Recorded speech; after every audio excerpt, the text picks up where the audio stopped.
Comment rester motivé quand on a l'impression de stagner en freelance? C'est une question qu'on m'a posée récemment et je me suis dit c'est vrai que c'est intéressant de réfléchir à comment garder le cap, comment ne pas lâcher un petit peu cette motivation et comment ne pas retourner un petit peu dans finalement un CDI ou peu importe. Donc comment on fait pour rester motivé? Moi je vais vous partager comment moi je fais et comment j'ai fait depuis que je me suis lancé pour rester motivé malgré les montagnes russes de l'entrepreneuriat, du freelancing. On sait que des fois ça peut monter très haut, des fois ça peut monter très bas. Et comment on fait pour rester motivé quand on a l'impression de stagner et qu'on se dit ça va jamais arriver, je n'arrive pas à développer mon activité, je vais abandonner? Non, qu'est-ce qu'on peut faire pour y arriver? Donc vous savez un petit peu ce sentiment douloureux en fait de voir d'autres freelances. On a l'impression qu'ils s'éclatent, on a l'impression que ça marche hyper bien pour eux, on a l'impression qu'ils trouvent des clients et nous on se dit mais pourquoi moi ça marche pas? Qu'est-ce que j'ai fait? Qu'est-ce que j'ai fait de mal? Qu'est-ce que je ne vois pas? Qu'est-ce que je n'ai pas compris que les autres ont compris? Donc encore une fois, on est dans une sacrée galère, on se dit qu'est-ce que j'ai mal fait? Donc encore une fois, je voulais vous faire cette vidéo pour vous partager comment moi j'ai fait. Donc comment on ne lâche pas? Première chose à faire déjà, c'est de comprendre, de prendre du recul sur la stagnation. Donc déjà, c'est se demander qu'est-ce que ça signifie de stagner en freelance dans ma situation? Dans ma situation, la mienne, qu'est-ce que c'est de stagner? À quel endroit ça bloque? Est-ce que ça bloque sur mon acquisition client? Est-ce que ça bloque sur la vente? Est-ce que ça bloque sur le fait que je n'arrive pas à rendre content mes clients parce que je ne suis pas hyper fort ou j'ai besoin encore de progresser? Est-ce que je n'arrive pas à fidéliser mes clients? C'est à quel endroit sur, encore une fois, le cycle de vente, avant, pendant, après, à quel endroit ça bloque? C'est quoi? C'est la rétention client, encore une fois, ça peut être quoi? L'acquisition, je n'arrive pas à trouver des clients, je n'arrive pas à les garder. Voilà. Il faut vraiment analyser tout ça. À quel endroit ça bloque? Une fois que ça, on a trouvé, on pourrait peut-être se dire, ok, les causes possibles de ma stagnation, est-ce que ça vient du manque de clients? Est-ce que ça manque du fait que mon positionnement n'est pas hyper clair et je ne suis pas sûr de mon positionnement? Est-ce que c'est parce que je n'arrive pas à créer des offres irrésistibles pour mes clients, donc ils n'ont pas envie de me faire confiance? Est-ce que ça peut être aussi qu'on n'arrive pas à closer nos prospects en appel de vente? Est-ce qu'on n'arrive pas à les fidéliser? On n'arrive pas à fidéliser nos clients? Est-ce qu'on n'arrive pas à augmenter nos prix? Aussi, c'est peut-être ça. Peut-être qu'aujourd'hui, ça fait 1, 2, 3, 4 ans, 5 ans, vous êtes freelance et que vous n'arrivez pas à augmenter vos prix. Peut-être que vous êtes rédacteur SEO et vous facturez au mot. C'est plus possible. Il faut passer un cap. Donc, il faut changer un petit peu le modèle. Donc, il faut augmenter vos prix. Une fois que ça s'est fait, il faut reconnaître le problème. Donc voilà, c'est vraiment d'identifier où est-ce que ça stagne pour derrière se dire, ok, c'est ici que ça ne va pas, donc je dois travailler sur cet endroit de mon business. Une fois que ça s'est fait, c'est de changer de perspective. Donc c'est vraiment de réévaluer les objectifs. Donc là, c'est de prendre du recul sur ces objectifs pour pouvoir les analyser. Est-ce qu'ils sont toujours pertinents par rapport à ce que je fais aujourd'hui? C'est-à-dire qu'aujourd'hui, je dis une bêtise, j'ai créé un système d'acquisition avec de la publicité à droite à gauche, machin, mais est-ce que c'est vraiment ça qui fait que je vais trouver des clients? Est-ce que c'est... J'aime bien utiliser la loi des 48 heures. C'est-à-dire que si j'avais 48 heures pour trouver des clients, sinon mon business s'écroulait, qu'est-ce que je ferais? Est-ce que je ferais des réels sur Instagram? Est-ce que je ferais le compte sur TikTok? Est-ce que je ferais ça? Non. La chose que je ferais, c'est d'aller voir des gens qui ont des problèmes et je suis capable de répondre à ces problèmes grâce à mes services. Je vais discuter avec eux, je vais leur dire écoute, voilà, tu as un problème, je peux t'aider. Ça, c'est comme ça qu'on arrive à trouver des clients. Donc, essayez de se dire à quel endroit ça bloque et est-ce que c'est pertinent ce que je suis en train de mettre en place pour mon business si je devais fermer mon business dans 48 heures si je n'arrivais pas à trouver un client aujourd'hui. Enfin, dans les moins de 48 heures. Donc vraiment, se poser les bonnes questions et changer un peu sa perspective par rapport à tout ça. Ensuite, c'est d'essayer de résoudre forcément cette stagnation et pourquoi ça ne fonctionne pas. Donc, se fixer des nouveaux défis, ce que j'appelle. Donc, c'est-à-dire comment... Donc, si j'estime que mon problème vient... ma stagnation vient du nombre de clients que j'arrive pas à signer forcément, donc comment j'augmente mon nombre de demandes clients? Qu'est-ce que je dois faire pour avoir plus de demandes? Qu'est-ce que je dois faire? Qu'est-ce que je dois mettre en place aujourd'hui? Pas demain, aujourd'hui. Comment je fais pour avoir un positionnement qui est plus clair? Si c'est un problème de positionnement que vous avez, comment je peux faire pour avoir un positionnement plus clair pour que ma cible me remarque et se dise putain, lui il a un positionnement qui me plaît beaucoup parce que mon business il est comme ça et j'aurais peut-être besoin d'un freelance qui est comme ça. C'est hyper intéressant ce qu'il fait ce freelance. Du coup, je vais discuter avec lui. Donc, comment avoir un positionnement beaucoup plus clair pour derrière que ma cible me remarque? Comment créer des offres encore plus irrésistibles? Aujourd'hui, je crée une offre, je ne sais pas trop si elle est irrésistible. La plupart de mes prospects me disent ouais, bof, je sais pas trop, machin. Ça veut dire qu'elle n'est pas irrésistible votre offre. C'est ça qui est important. Comment je peux créer une offre beaucoup plus irrésistible pour qu'ils se disent ok, c'est bon, je veux travailler avec toi. Franchement, ton offre, elle est vraiment en béton. Je peux travailler avec toi. Enfin, je veux travailler avec toi. Quel est le raccourci, ça aussi j'aime bien dire ça, quel est le raccourci que je pourrais prendre pour apprendre à créer des offres irrésistibles? C'est ça aussi, c'est de prendre un pas de recul, se dire, ok, si je ne sais pas le faire, quel est le raccourci que je pourrais faire? Est-ce que je ne pourrais pas trouver la réponse quelque part? Est-ce que je ne pourrais pas trouver la réponse dans un livre, dans un podcast, dans, encore une fois, un accompagnement, un mastermind, dans je sais pas, un autre freelance qui a peut-être la réponse que je ne peux pas lui demander? C'est ça, c'est quel raccourci je pourrais prendre?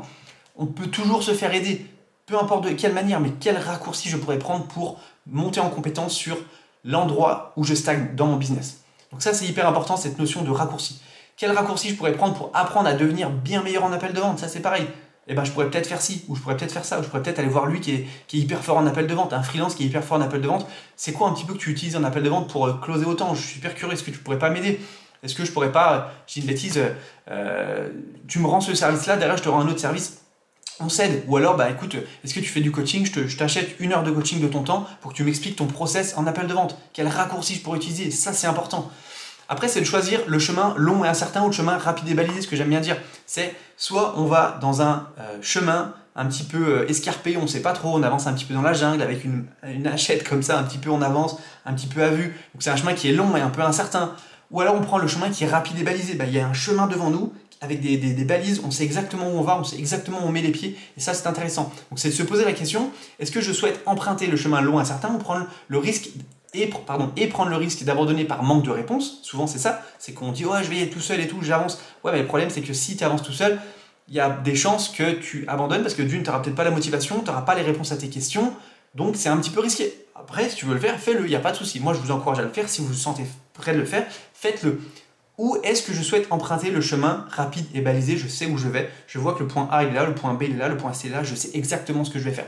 Donc, si vous choisissez d'emprunter le chemin long et incertain, fixez-vous, moi je vous conseille de faire ça, vous fixez une date avant laquelle vos objectifs doivent être atteints avant de changer de stratégie. C'est-à-dire, ok, j'y vais tout seul, je demande à personne, je lis rien, je n'écoute pas de podcast, je continue à faire mon truc. Par contre, si dans 3 semaines, dans 1 mois, dans 2 mois, dans 3 mois, je n'ai pas atteint mon objectif à cette date-là, bah, il faut peut-être que je fasse quelque chose parce que je ne peux pas continuer d'avancer comme ça dans la savane, dans la jungle, sans savoir si je vais atteindre mon objectif en fait. Donc à partir de ce moment-là, je change de cap. Il faut que je change mon fusil d'épaule pour me réorienter un petit peu dans cette jungle, parce que si je continue comme ça, je vais peut-être faire 10 fois le tour de la jungle et je vais jamais atteindre mon objectif en fait. Donc vraiment, se poser une date et se dire à ce moment-là, il faut que je change mon fusil d'épaule parce que je peux pas continuer comme ça, c'est pas possible.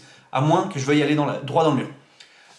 Donc voilà, si vous choisissez maintenant d'emprunter le chemin rapide et balisé, ce que j'aime bien dire, c'est de choisir une personne qui a atteint les résultats que vous aimeriez atteindre et surtout qui a les réponses pour vous sortir des sables mouvants du freelancing. Parce que souvent, encore une fois, une question de raccourci, il y a peut-être des gens qui sont passés par là avant vous. Il y a peut-être des freelances qui sont passés par là avant vous. Il y a peut-être des mentors qui sont passés par là avant vous. Il y a peut-être des coachs qui sont passés par là avant vous. Demandez-vous, est-ce que je ne peux pas demander à cette personne qu'elle m'aide à aller plus vite en fait? Aujourd'hui, je suis un petit peu coincé dans les sables mouvants du freelancing. Je stagne, j'arrive pas, j'ai plus de motivation. Je suis en train un petit peu de descendre dans les sables mouvants. Je m'enfonce. Il n'y a pas quelqu'un à qui je pourrais tendre la main et qui pourrait me tirer de là en me disant non, tu devrais faire ça en fait. Ça irait beaucoup mieux si tu fais ça. Donc vraiment, se dire, est-ce que je souhaite m'enliser un petit peu seul ou est-ce que je souhaite me faire traîner? Donc encore une fois, tant que cette personne peut vous montrer le chemin le plus rapide et efficace à emprunter pour ne plus stagner et enfin bien vivre du freelancing. Moi, c'est ce que j'ai utilisé quand je me suis lancé. Je suis quelqu'un d'hyper impatient, j'ai pas le temps d'attendre, j'avais pas envie d'essayer des seuls pendant des mois et des mois et des mois. Je me suis dit, je vais aller voir une personne qui a déjà fait ce que je fais, il va me montrer la voie la plus royale à utiliser. J'ai pris un premier coach, j'ai pris un deuxième coach, j'ai pris un troisième coach. Et grâce à ça, aujourd'hui j'ai une activité de freelance qui tourne plutôt bien, j'en suis assez fier, j'en suis assez content. Et c'est une des décisions business les plus importantes de ma carrière parce que si j'avais décidé de le faire seul, ça se trouve qu'aujourd'hui je serais encore coincé dans les sables mouvants, je serais en train encore de marcher dans la jungle tout seul avec ma hachette, essayer de me dépatouiller tout seul. Et du coup, je pense que ça a été une des meilleures décisions. Maintenant, je ne vous dis pas qu'il faut le faire. C'est juste qu'il y a 2 solutions. Soit vous décidez d'emprunter le chemin rapide et balisé, soit vous décidez d'emprunter le chemin long et incertain. Les 2 fonctionnent, les 2 arrivent au même endroit. Maintenant, c'est à vous de choisir ce qui correspond le mieux par rapport à vous et par rapport à vos envies. Voilà comment moi j'ai fait personnellement quand j'avais l'impression de stagner, quand je me suis lancé en freelance, mais comment je fais aussi aujourd'hui, c'est-à-dire qu'aujourd'hui, si je remarque que dans mon business, il y a un problème, il y a quelque chose qui ne va pas, je dis une bêtise, j'arrive pas à closer assez de clients, et ben je vais aller voir un coach de vente, je vais dire écoute, je t'achète 3, 4 heures, 5 heures ou même un accompagnement de coaching avec toi, je veux que tu me fasses monter en compétence là-dessus, parce que je sais que si je débloque cette petite chose, je vais prendre un raccourci et derrière, je vais arriver à signer beaucoup plus de clients, Donc derrière, je vais arriver à beaucoup mieux vivre de mon activité et faire plus de business et plus de cash. Donc c'est ça qui est important, se poser la question, est-ce que j'ai envie de le faire seul? Est-ce que j'ai envie qu'on m'aide, qu'on m'extirpe un petit peu des sables mouvants? Voilà, donc encore une fois, moi j'aime bien choisir la facilité, la rapidité, parce que j'ai pas envie d'attendre, j'ai pas envie de perdre du temps, j'ai pas envie de perdre de l'argent, j'ai pas envie de perdre la motivation, j'ai envie de me faire aider. Je trouve que c'est beaucoup plus simple. Alors il y a des choses que je fais seul, bien entendu, mais très souvent, quand j'ai un souci dans mon business et que je ne sais pas comment le résoudre, je me fais aider par quelqu'un. Je trouve que c'est la meilleure solution pour éviter de s'enliser et d'abandonner pour pouvoir peut-être un jour reprendre un CDI. C'est pas l'objectif. J'imagine que c'est pas le vôtre non plus. Voilà. En tous les cas, j'espère que cette vidéo vous aura parlé, qu'elle vous aura fait surtout réfléchir, parce que c'est hyper important, je pense, de traiter de ce genre de sujet. C'est souvent qu'on a l'impression de stagner, qu'on se dit ouais, je sais pas trop comment m'y prendre et tout, je sais pas trop quoi faire. Donc, si c'est quelque chose qui vous parle, n'hésitez pas à vous poser la question, est-ce que j'ai envie d'emprunter le chemin long et incertain, ou est-ce que j'ai envie d'emprunter le chemin rapide et balisé? Si vous aimeriez que je vous montre comment trouver vos 3 prochains clients en moins de 30 jours, sans envoyer des emails pendant des heures, sans créer du contenu tous les jours sur les réseaux sociaux, j'ai créé une masterclass où je partage exactement comment moi je m'y suis pris quand je me suis lancé en freelance et comment je m'y prends encore aujourd'hui quand j'ai besoin de clients. Le lien de la masterclass est dans la description de cette vidéo et moi je vous dis à très vite pour la prochaine.